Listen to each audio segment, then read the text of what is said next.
জনগণের মুখে মুখে জামাতের কথাই বেশি আছে, বিএনপির থেকে জামাতের কথাগুলা বেশি আছে, ভোটের হিসাবে জামাতের সংখ্যাটা বেশি আছে।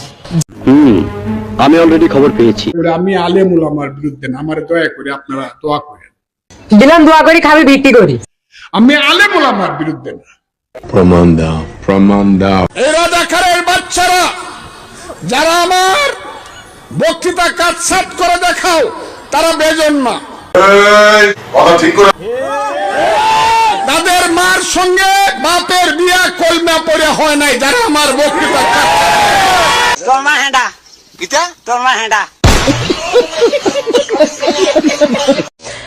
আজ বারবার বঙ্গবন্ধুর কথা মনে পড়ছে। বঙ্গবন্ধু বলেছিলেন, আর যদি একটা গুলি চলে, আর যদি আমার লোকের উপর হত্যা করা হয়, তিনি হুঙ্কার দিয়েছিলেন পাকিস্তানি স্বৈরশাসককে। আজ বঙ্গবন্ধু থাকলে এই অবস্থা হতো। ভীষণ একজন অমায়িক মানুষ আমাদের স্বরাষ্ট্রমন্ত্রী, এবং এই যে দীর্ঘ প্রায় 1 ঘন্টা কথা বললাম তার সঙ্গে, আমার কাছে তাই মনে হয়েছে তিনি বেশ অমায়িক একজন মানুষ। আসলে ফর্মুলা অ্যাপ্লাই করেন, বা কেন আপনার এই সফলতার পিছনে আসলে কি কারণ? আপনি যে মন্ত্রণালয়ের দায়িত্ব পালন করছেন, এই মন্ত্রণালয়ে আগে বেশ কয়েকজন যারা ছিলেন তারা নানান বিষয় নিয়ে আলোচিত, সমালোচিত, কি বলবো, বলতে গেলে বিতর্কিত, কিন্তু আপনি সেই জায়গা থেকে পরপর 2 বার এত গুরুত্বপূর্ণ মন্ত্রণালয়ের দায়িত্ব পালন করছেন, কিন্তু আপনি কিন্তু সেফ জোনেই আছেন বলা চলে আর কি। তো সেক্ষেত্রে আপনি আসলে কি ফর্মুলা, যদি বলি ফর্মুলা বললে আমার জন্য শব্দটা সহজ হয়, কি আসলে ফর্মুলা অ্যাপ্লাই করেন, বা কেন আপনার এই সফলতার পিছনে আসলে কি কারণ? আচ্ছা, আমাদের দেশ থেকে তো অনেকেই নেপালে বা আমেরিকায়ও খেলতে যাচ্ছে আমাদের দেশের টাকা খরচ করে। তো আমাদের দেশের টাকা বাইরে খরচ না করে দেশে খরচ করলে সমস্যাটা কোথায়? আসলে ক্যাসিনো খেলার মধ্যে কি সমস্যাটা? বৈধ করে দিলে অসুবিধাটা কোথায়? তো আমরা যেটা মনে করি, আমাদের দেশে যেহেতু আমরা এখনো এটা আইনসঙ্গত নয়, সেই জন্য আমরা এটাকে বাধা দিচ্ছি। আপনার অনেক সফলতা আছে, স্বরাষ্ট্রমন্ত্রী হিসেবে আপনি সফল, এটা আপনি নিজেও জানেন, সবাই মোটামুটি জানেন আপনার অনেক সফলতা আছে। এমন কি কিছু আছে যেটা আপনি মনে করেন যে আপনার ব্যর্থতা?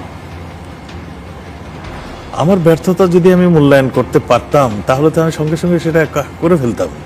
এতক্ষণ কথা হচ্ছিল মাননীয় স্বরাষ্ট্রমন্ত্রী আসাদুজ্জামান খান কামালের সঙ্গে, তার সঙ্গে কথা বলে যেটা বুঝলাম, এতক্ষণ কথা বললাম, আমার সহকর্মীরাও এখানে আসবার আগে আমাকে বলছিলেন ভীষণ একজন অমায়িক মানুষ আমাদের স্বরাষ্ট্রমন্ত্রী, এবং এই যে দীর্ঘ প্রায় 1 ঘন্টা কথা বললাম তার সঙ্গে, আমার কাছে তাই মনে হয়েছে তিনি বেশ অমায়িক একজন মানুষ। এবং বাংলাদেশে যে আইন শৃঙ্খলা রক্ষার দায়িত্বে যারা আছেন, একদম উচ্চ পর্যায় থেকে প্রান্ত পর্যন্ত, তাদের সবার কাছ থেকে আমরা এমন ব্যবহার এবং এমন সেবাই তো আসলে আশা করি। এবং মাননীয় মন্ত্রী যেখানে বিভিন্ন ধরনের আশ্বাস দিয়েছেন বা বলেছেন, একটা সময়ে নিশ্চয়ই সবাই যাদের কাছ থেকে আমরা নিজেদের নিরাপত্তা আশা করি, তারা আমাদেরকে আমাদের প্রত্যাশা অনুযায়ী সেবা দেবেন, সেই প্রত্যাশা রইল। বাংলাদেশের নাম যদি বাংলাদেশ থাকে, তাহলে জামাত কোনদিন বাংলাদেশের ক্ষমতায় আল্লাহর রহমতে যেতে পারবে না, কারণ আল্লাহ মুনাফিকদেরকে কোনদিন ফেভার করবে না। বোকাচোদা কয় কি?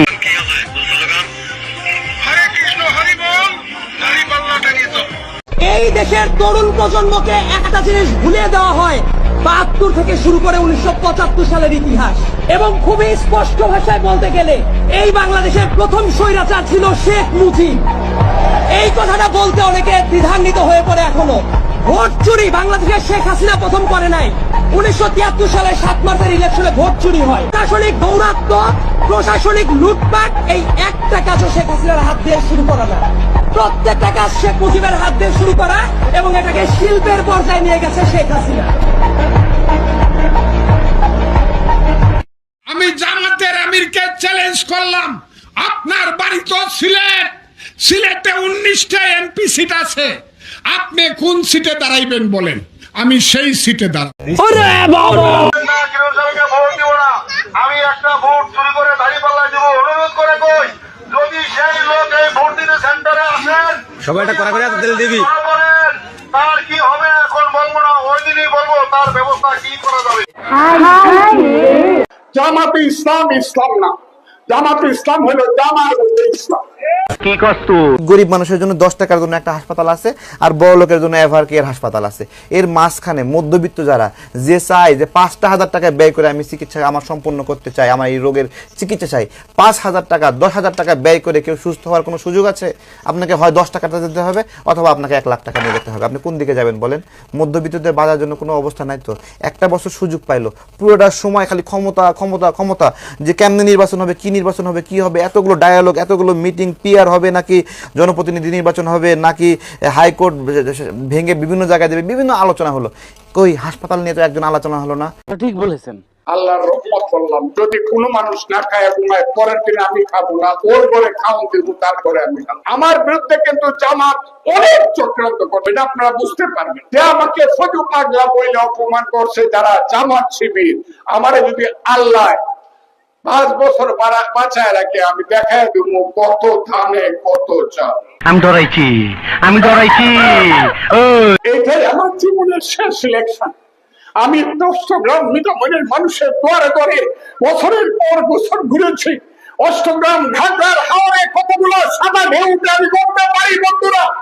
কত আধার রাতে আপনাদের বাড়িতে সিংহ বৃষ্টির রাতে আমি আপনাদের কাছে ভোট চেয়েছি, আপনারা আমাকে ভোট দিচ্ছেন। নাটক কম করো প্রিয়। আল্লাহু আকবার। জিন্দাবাদ জিন্দাবাদ।